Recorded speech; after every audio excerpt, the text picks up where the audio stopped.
Liberty does not have a name. He is hidden. She is destitute.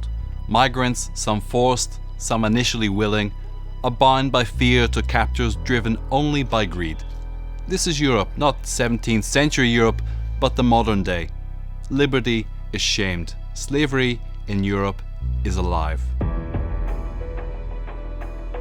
This is where the Titanic was built. It sailed through these floodgates with 3,327 passengers and crew. It would take 10 Titanics to carry the more than 30,000 European slaves that we actually know about. Modern slavery is exactly what it says. It is slavery. It is actually people being obliged to do things which they don't want to do freely, people who don't have a decision, people being used and abused by others who have power over them, and being possessed by other people and not having freedom or any individual rights of their own. In 1808, the United Kingdom Parliament passed the Slave Trade Act, which outlawed the slave trade, but not slavery itself. Abolition came later in 1833 with the Slavery Abolition Act. Didn't we abolish this over 150 years ago? We abolished it a long time ago. At least most civilized societies abolished it a long time ago. And yet here we have a situation where currently we've got something like 40 million people who are now in slavery around the world. That is a bigger number than we had before Wilberforce came along. Every boat on the Mediterranean, whether it's the big ones that we've seen now or the small wooden boats, have three sorts of people on board. Genuine political refugees, labor migrants that cannot get a legal access to the European labor market, and people that are trafficked. We should facilitate legal avenues instead of condemning the people to all sorts of criminal networks that put them, for instance, in boats exposed to find death in the Mediterranean Sea or enduring horrendous conditions in other European countries, which they try to exceed by land, as it is happening now in for instance, at borders of Greece, Bulgaria, and so on.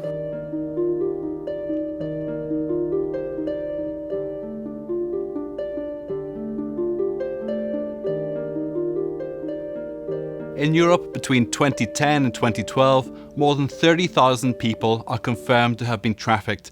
80% of trafficking victims were female, and over 1,000 were children, trafficked for sexual exploitation. 69% of registered victims were trafficked for sexual exploitation. 95% of these victims were female. 71% of registered victims of labour exploitation were male, and 65% of registered victims were EU citizens. How does this continue to exist? I would say poverty and inequality worldwide, because with poverty comes also a poverty in the mind, not knowing, trying to look for better ways, vulnerable people that try to look for better places, that are lured into a situation. People are vulnerable, people are poor, people are in search of better economic opportunities. So it doesn't mean that when somebody is trafficked, it means that they're snatched from their house and forced in a traditional sense of the world, and that's why it's different to slavery. Sometimes people apply or they want to have any kind of employment that not necessarily legal, but they want to have some meaningful employment, and they end up being trafficked in the process. I'm sure that with the economic crisis throughout Europe, more and more people have been forced to be exploited with these criminal networks, because let's not be under any illusions. You have indeed real criminal organizations, mafioso type organizations, exploiting people. Since the adoption of the EU Anti-Trafficking Directive in 2011, courts in Europe are supposed to judge crimes relating to human trafficking as equally severe, with common prison sentences, and EU countries are obliged to provide proper support to victims. That is far from the reality.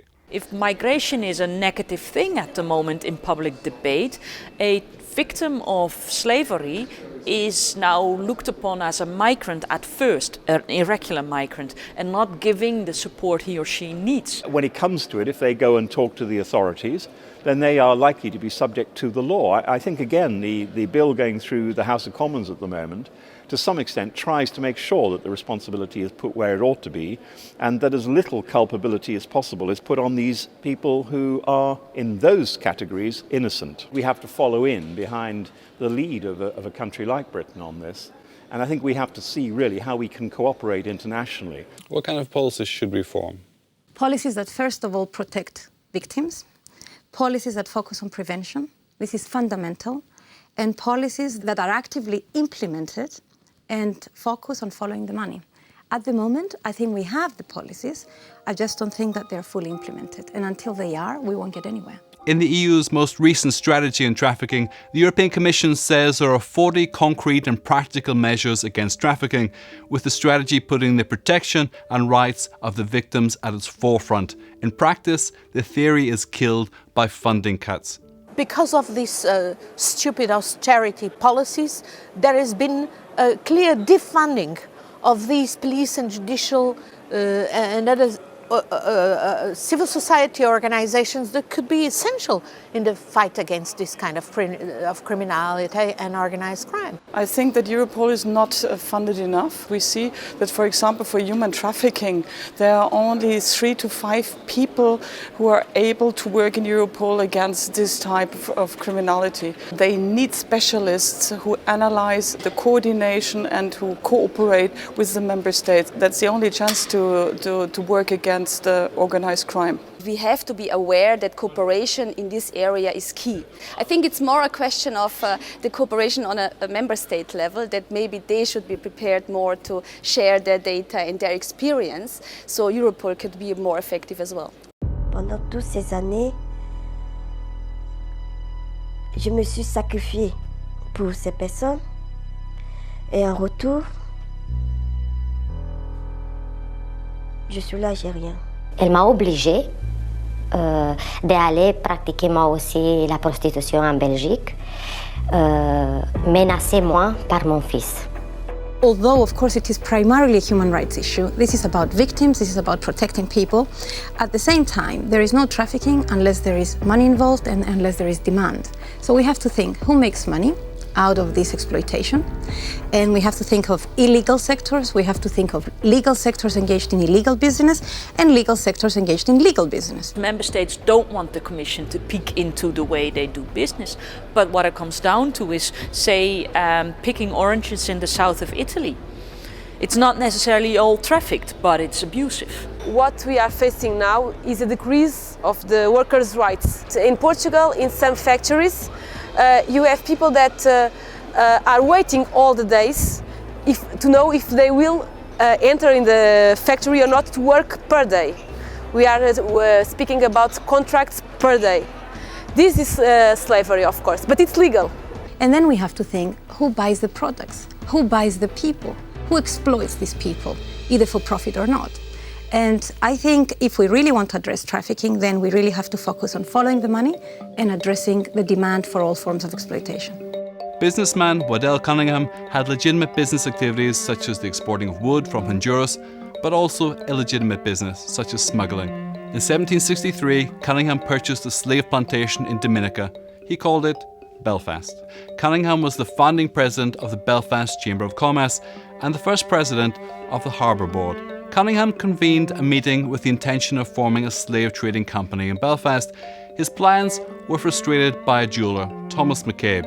McCabe attended the meeting on the second floor of these assembly rooms. In the proposal book, McCabe wrote, "May God eternally damn the soul of the man who subscribes the first guinea."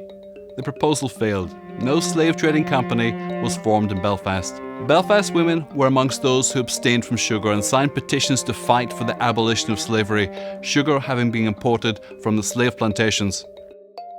What causes trafficking is criminals wishing to make money, and it is people driving the demand. If you don't buy the products, there is no trafficking. It's pure economics. The consumer has to be aware that if he's only buying the cheapest things in the European Union that he can get, very often there is slavery behind it. Somehow today, directly or indirectly, we are all of us participating in the slave trade. Britain has overtaken France to become the world's 5th largest economy. The upgrade is largely due to the inclusion of prostitution and illegal drugs, which form part of the new pan-European accounting standards. France has refused to comply with the EU rules because it does not consider prostitution and drugs to be voluntary commercial activities. How proud the high-minded European Commission must be. Liberty, fraternity, complicity. Do you think that's morally sustainable in the 21st century that the European Commission includes sexual and services within GDP figures, knowing that the sexual industry is largely staffed by sexually exploited people? We do know that a lot of the, especially women and predominantly women and girls in sexual exploitation are in the prostitution industry and the sex industry, a lot of them. Having said that, it is not the European Commission that has decided to include that information, but it is the member states, with the consent of the member states, that this has been done. So obviously the member states feel that this is the appropriate approach. Of course, what we need to think about is if there are profits made from drugs, from other activities, and that they're included in the GDP, we have to think, well, what should that mean in the future in terms of what kind of policies should we form if these are very profitable activities? I couldn't understand how anybody could legitimately put that up as a basis for assessing the wealth of a country. That gives all the wrong moral signs. It is also clearly unacceptable. So, I mean, the sooner we move back to what is, the real domestic product on legitimate business, carried out legally, without abusing or misusing people, the better it will be. We have to be a model. We have to develop into a model to fight this, because it is a basic right of every human being to be paid for his or her work, and there is a basic right for everybody not to be treated as a slave. As ghost ships sell souls across the Mediterranean, what we have on our horizon is only the tip of the iceberg. Europe needs more lifeboats, for the seas are cold and unforgiving. Women and children first.